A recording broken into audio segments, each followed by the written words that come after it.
Hey, future doctors.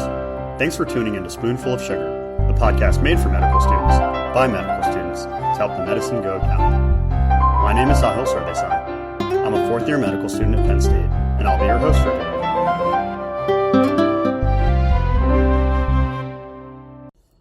Throughout the session, I'll be asking a lot of questions, so feel free to pause and think about the answer choices if you need. We'll start today's session with the vignette.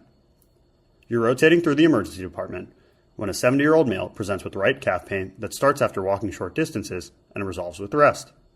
He describes the pain as a sort of cramping tightness, consistently triggered by activity and relieved within a few minutes of stopping to rest. Today, the pain forced him to stop midway on his usual walk to the mailbox, prompting him to present to the emergency room. He denies recent trauma, but reports worsening symptoms over the past 2 months. His medical history includes hypertension, hyperlipidemia, and a 30-pack year of smoking history. On exam, his right lower leg is cooler than the left, with diminished dorsalis pedis and posterior tibial pulses. There is delayed capillary refill in the toes on the right side, and elevation of his leg causes pallor with a deep red discoloration upon lowering.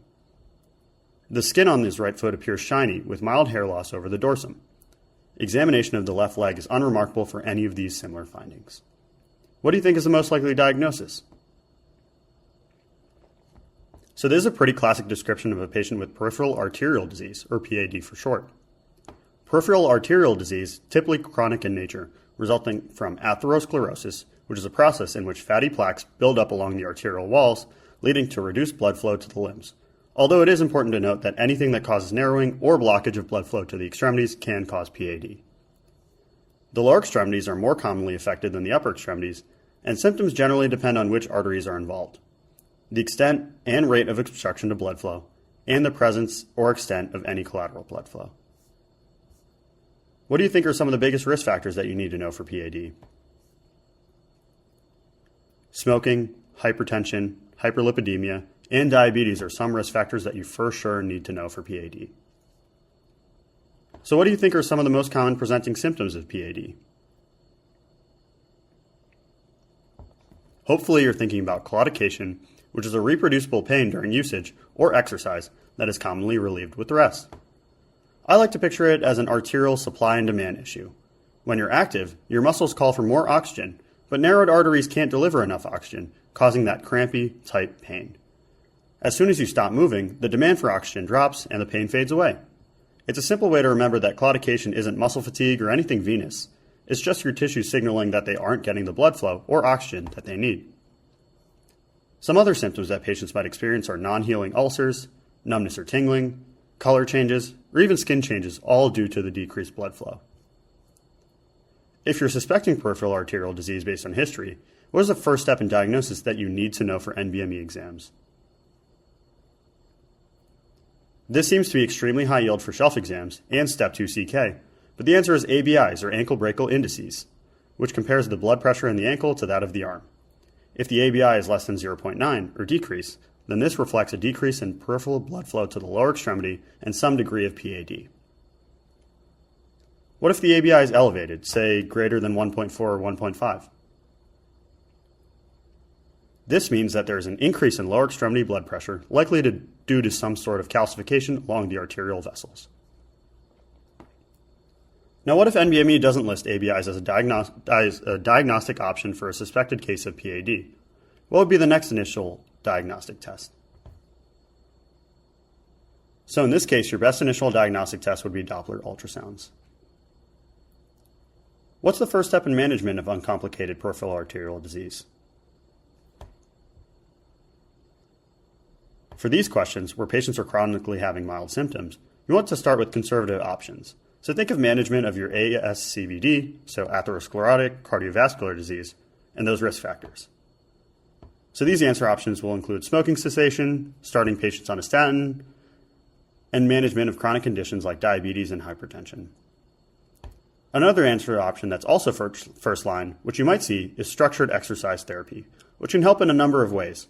Select for this answer option if the patient's risk factors are already optimized. Now, what happens if symptoms persist despite risk factor management and structured exercise therapy? What's next in line?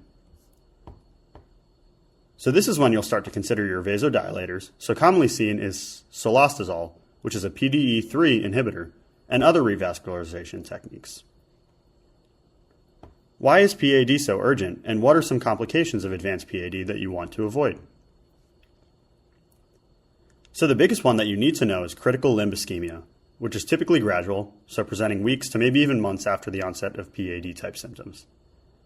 Although critical limb ischemia is chronic in onset, treatment should be relatively urgent, as this is a limb-threatening condition that can lead to permanent tissue damage, infection, and limb loss without a timely intervention. For people taking the surgery shelf or step 2 CK, it's important to know the difference between critical limb ischemia and acute limb ischemia. So what do you think the differences are? Or rather, what is acute limb ischemia? So hopefully you're cluing in on that word, acute, which tells you a little bit about the onset and cause of acute limb ischemia. Acute limb ischemia will present over the course of hours typically, and rather than atherosclerosis, it's most commonly due to some sort of embolism or thrombosis. And then a little bit of a tangent, but what's the difference between embolism and thrombosis? Embolism is cardiac in origin, so think of your AFib for this, while thrombosis is venous in origin, so think of your DVTs passing through a cardiac defect, such as a PFO for thrombosis. Okay, now back to acute limb ischemia. There's a popular mnemonic for the symptoms of acute limb ischemia known as the 6 Ps. Can you name all 6 of those symptoms? The 6 Ps are pain, pallor, pulselessness, paresthesia, paralysis, and poikilothermia. Just as the onset of acute limb ischemia is rapid, the treatment should be more rapid as well. What are the treatments for acute limb ischemia? Acute limb ischemia is a vascular emergency, so you should definitely look for answer choices involving anticoagulation, such as starting heparin infusion, or consulting vascular surgery for surgical management. So now, what are some key points within a vignette that can help you distinguish peripheral arterial problems from venous diseases? So one easy one is to check for pulses. Absent pulses equals arterial problem, while venous typically will have unaffected pulses. Another distinguishing feature is how the extremity looks and feels. Arterial diseases will typically present cool to the touch with a pale appearance due to the lack of blood flow, while venous problems will present the exact opposite, warm to the touch and hyperpigmented due to the volume of blood in the area. Venous diseases commonly also present with edema and an improvement in symptoms after raising the extremity due to a reduction in venous pressure, while arterial diseases will typically present with worsening symptoms after raising the extremity due to increased oxygen demand that the body can't meet. Both peripheral arterial and venous diseases can present with ulcers, but they are slightly different in nature. Do you know where arterial ulcers will commonly present? What about venous ulcers? Arterial ulcers are typically located in distal regions, so think about the toes and the bases of the metatarsals. Venous disease classically presents at the medial malleolus, so be sure to remember that, as I've seen it tested on a couple of questions. What about how the ulcers look between arterial and venous? Do you think there's any difference? Hopefully you're saying yes. Arterial ulcers are typically deeper, more punched out, and have well-defined borders, while venous ulcers are shallower, larger in surface area, and have more irregular borders. If you need help remembering this, try thinking about what's causing the issue. In venous disease, there's a large volume pooling of blood, so this will of course be over a larger area.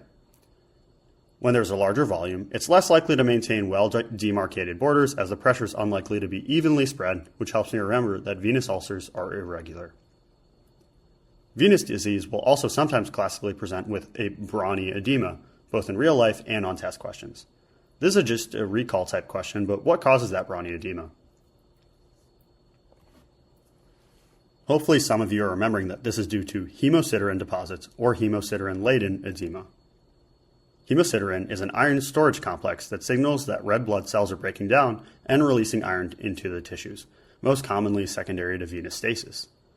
This causes the classic venous stasis dermatitis type picture that you'll see on test questions of brown skin, leg edema, and medial malleolar ulcers. What are some risk factors for chronic venous stasis or chronic venous insufficiency? Venous stasis is common in patients that are obese, smokers, elderly, sedentary, and have risk factors for other venous conditions such as prior DVT or varicose vein history. What's the first-line treatment for benign venous diseases such as those due to valvular incompetence or idiopathic or familial venous insufficiency? First-line treatment is pretty conservative, so think of your compression stockings and leg elevation answer choices. What about if the venous stasis is suspected to be secondary to an active deep vein thrombosis? Is there a difference in first-line treatment then? Yes. If the question stem is hinting towards active DVT, then the first-line answer choice is your subcutaneous enoxaparin or heparin rather than compression stockings, as your main goal is to dissolve the clot and prevent complications such as pulmonary embolism. So hopefully it's pretty obvious to you guys that DVTs typically cause unilateral swelling, while venous stasis disease will more likely cause bilateral symptoms. What are some common risk factors for deep vein thrombosis?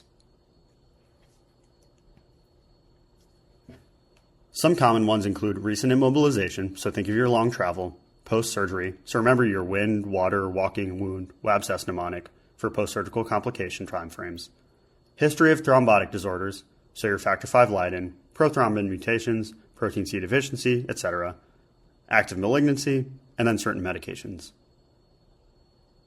Another one that I've seen commonly a couple times is patients with glomerular disease. Do you know the pathophysiology of why this can lead to DVT? Nephrotic syndromes cause protein loss, and if you remember back to preclinicals, this includes your antithrombin 3 complex, which inhibits thrombin and some other clotting factors. So if you think of this protein as your body's natural anticoagulant, losing this leads to a hypercoagulable state, and as a result, an increased risk for DVTs. USMLE also wants you to know that antiphospholipid antibody syndrome can cause DVTs as well. What are some presenting signs that should tip you off that a patient might have this syndrome?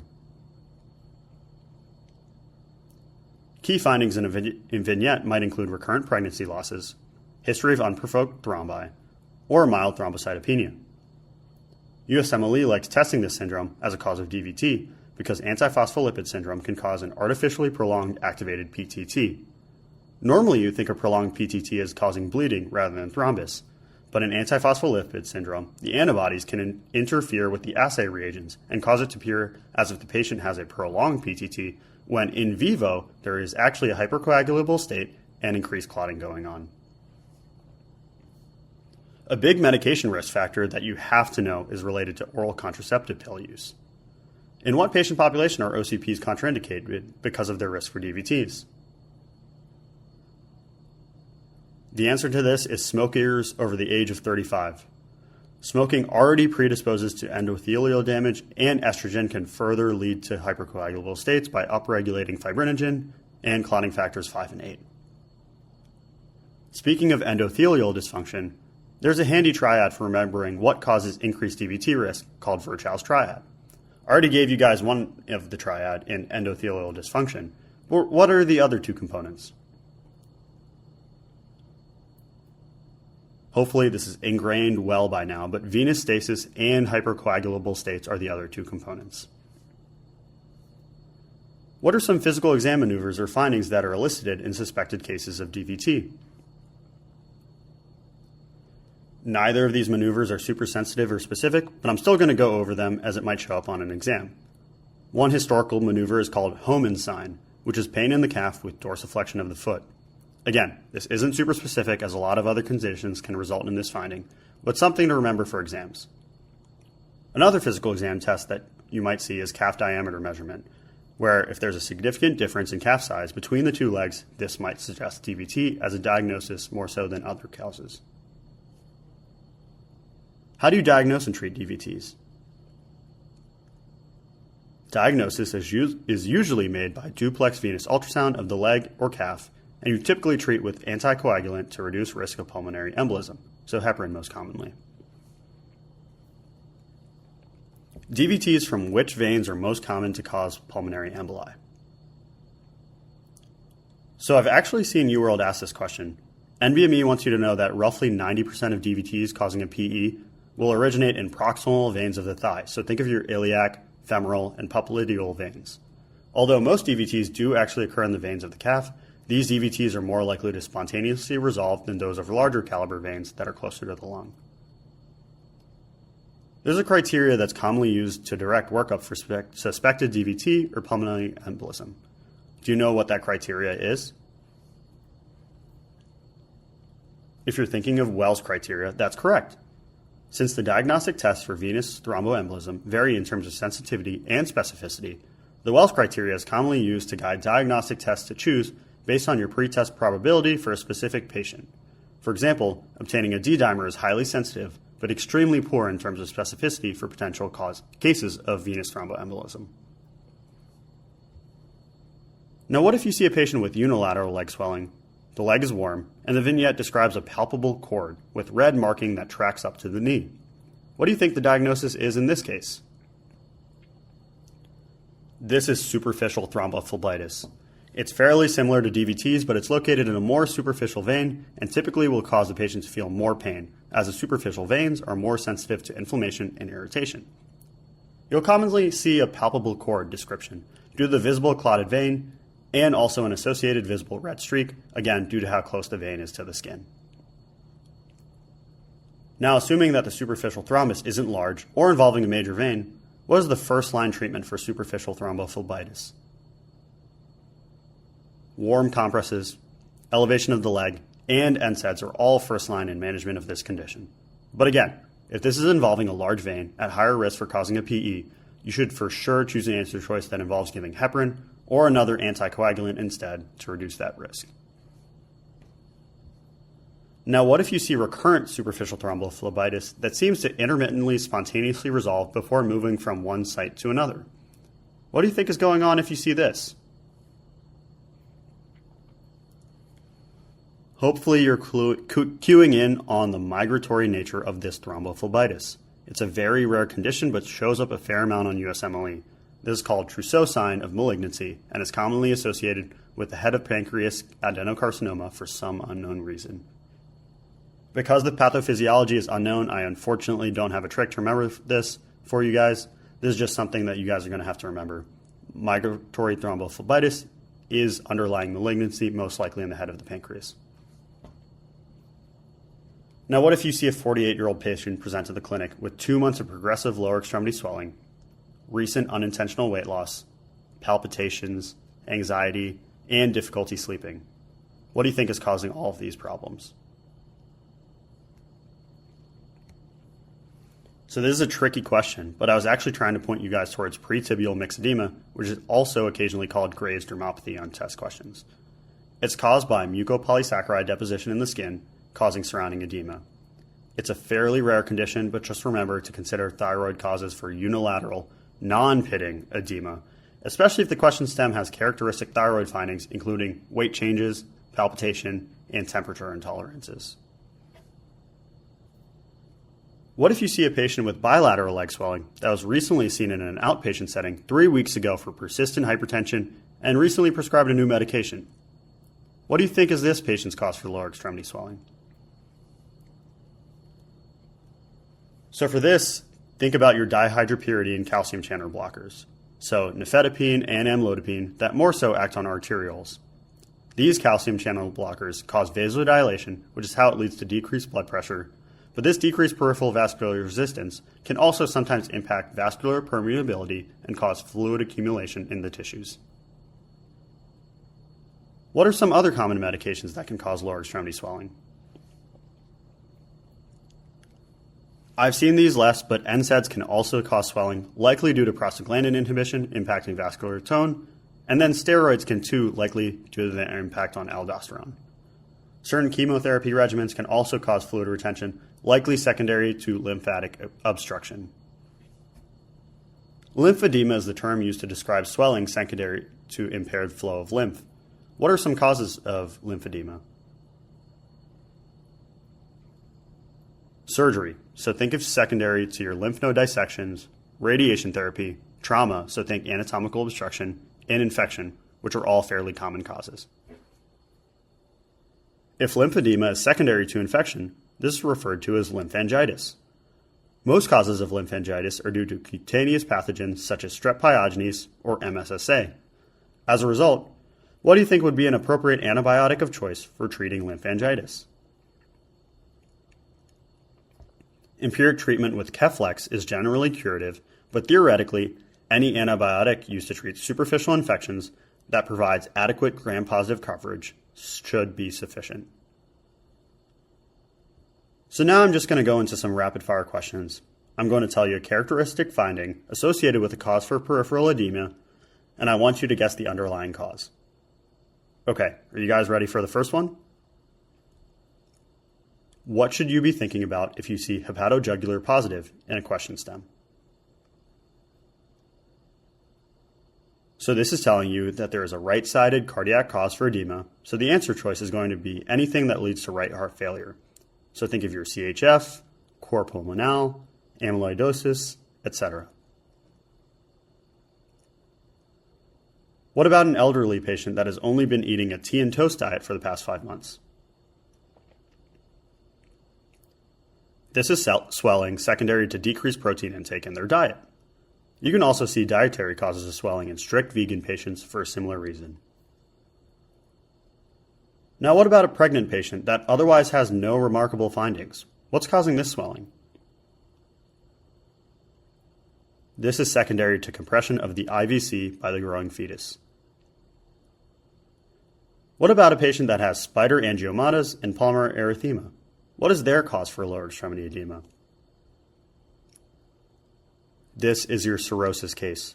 The decreased hepatic production of albumin leads to decreased intravascular oncotic pressure, which then causes a transudation of fluid from systemic vein or venules into the interstitium of the legs. Now let's say you have an athletic 25-year-old male coming into the clinic complaining of right arm swelling. He's a minor league pitcher, lifts weights 2 hours per day, and complains that his arms feel heavy, which is now impacting his sleep. What's the diagnosis here? This is actually a case of upper extremity DVT. DVTs of the upper extremity are most commonly secondary to central venous catheters, but don't forget that anything that compresses the thoracic outlet can also cause a DVT. Pitchers are particularly at risk since the repetitive arm motion can actually compress or injure the draining upper extremity vein. Okay, the last rapid fire question for today is going to be low yield, and I'll be extremely impressed if you know the answer to this one. Let's say you have a patient that recently traveled to Papua New Guinea and presents with severe, non-pitting lower extremity edema and thickened hyperkeratotic skin. What's the diagnosis in this case? If you're answering lymphatic filariasis or elephantiasis, then that's correct. It's caused by a parasitic infection of the Wucheria bancrofti species, which leads to lymphatic obstruction and the classic symptoms of non-pitting edema and hyperkeratotic skin. These parasites are commonly found in tropical areas and are actually transmitted through mosquito bites. Now it's time to wrap up today's session. So just to recap, peripheral vascular disorders encompass a range of conditions that affect blood flow in the limbs, often requiring prompt recognition and management, especially for arterial-related pathologies. The differential for these disorders is extremely broad, so remember to think of extravascular causes of swelling, especially if parts of the question stem don't line up with a primary vascular pathology. Peripheral arterial disease, or PAD for short, is typically caused by atherosclerosis, leading to reduced blood flow to the limbs. Patients commonly present with intermittent claudication, so pain with exertion, diminished pulses, and possible signs of critical limb ischemia, so rest pain, non-healing ulcers, etc. Diagnostic tools include the ankle brachial indices, where a value less than 0.9 indicates PAD, and vascular imaging, so typically a Doppler ultrasound. Treatment involves risk factor modification and treatment, so smoking cessation, statins, antiplatelets like aspirin or clopidogrel, and potentially revascularization procedures for severe cases. Deep vein thromboses, or DVTs, occur most commonly due to Virchow's triad, so venous stasis, endothelial damage, and hypercoagulability. Symptoms typically include unilateral leg swelling and erythema due to hemosiderin deposition. Diagnostic tools include a D-dimer, which has high sensitivity, so a negative result can essentially rule out a DVT in low-risk patients, and venous ultrasound. Treatment involves anticoagulation, so these are your DOACs or heparin, with thrombolysis or thrombectomy in select cases of massive DVT. Things to watch out for with DVT are more severe complications like a pulmonary embolism or post-thrombotic syndrome. Acute limb ischemia, ALI, is a surgical emergency due to the sudden arterial occlusion. The 6 Ps, pain, pallor, pulselessness, paresthesia, paralysis, and poikilothermia, guide diagnosis. Immediate imaging, so CTA or duplex ultrasound, and treatment, so heparin, thrombolysis, or surgical revascularization, are critical to prevent limb loss. Lymphedema involves lymphatic dysfunction leading to chronic, non-pitting swelling, often in the extremities. It can be primary, so congenital, or secondary, due to malignancy, infection, or surgery. Management focuses on compression therapy, skin care, and manual lymphatic drainage. Edema due to heart failure results from increased venous pressure. It's typically bilateral, pitting, and associated with other symptoms of volume overload, so JVD and pulmonary edema. Treatment targets the underlying heart failure with diuretics and optimization of cardiac function. Edema due to medications is a common side effect of agents like calcium channel blockers, so amlodipine, NSAIDs, or steroids. This is often dose dependent and resolves with discontinuation or dose adjustment. Key consideration across these conditions. Remember to differentiate the cause of limb swelling, so unilateral versus bilateral, pitting versus non-pitting. Always assess for life or limb-threatening complications like pulmonary embolism or acute limb ischemia. Tailor treatment to the specific disorder, balancing risks and benefits of interventions, so your anticoagulation. And then don't forget to think about overlapping presentations. For example, a patient with both PAD and DVT might present with leg pain, but the clinical features, so arterial versus venous signs, will steer your diagnosis. Thank you for listening. If you found this episode helpful, please subscribe to our podcast. If you have any questions or comments, visit our website at spoonfulofsugar.org and post them under the link for this episode. Good luck with studying, and remember that if you ever have an SOS moment while studying, a spoonful of sugar is always here to help the medicine go. Thanks.